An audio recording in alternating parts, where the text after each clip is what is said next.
بررسی میکنیم. یه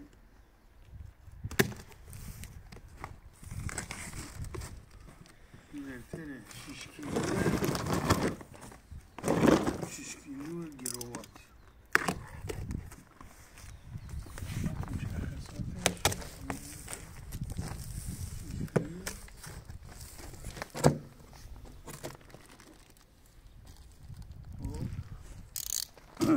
یه سری در واقع کابلای رابطه که رابط شبکه است. زمانی که بخواید شما در واقع اطلاعات مربوط به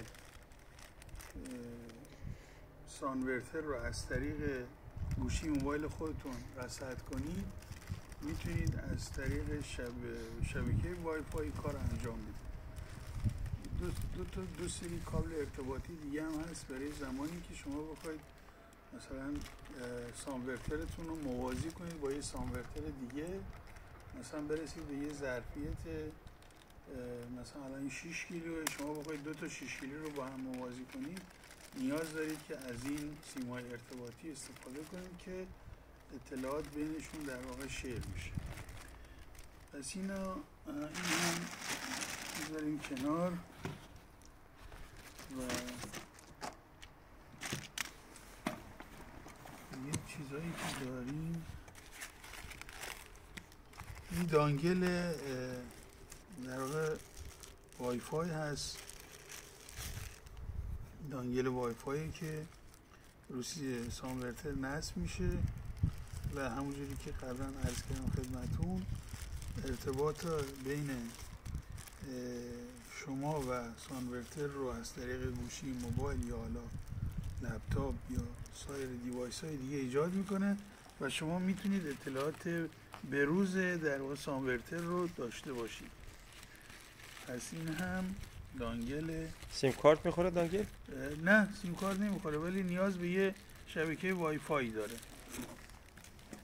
یعنی شما اونجا وای فای ایجاد میکنید، بعد این خودش وصل میشه به شبکه وای فایی که شما دارید.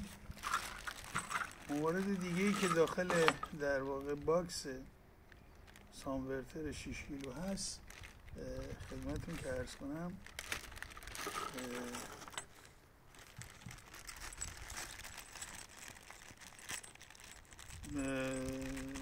MC4 ها هستن که ما اینجا چون یه ورودی خروجی داریم، البته اینجا 6 کیلوواتش میتونه 2 تا استرینگ داشته باشه، همونجوری که میبینید 2 تا استرینگ داره و میتونید 2 تا استرینگ رو به اینجا وصل کنید، به این سانورتر وصل کنید.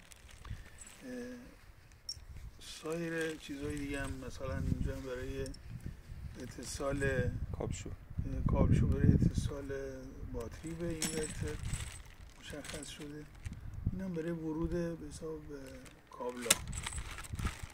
کابل هم که خودمون باید براش بزنیم. بله کابل هم خودمون میذاریم.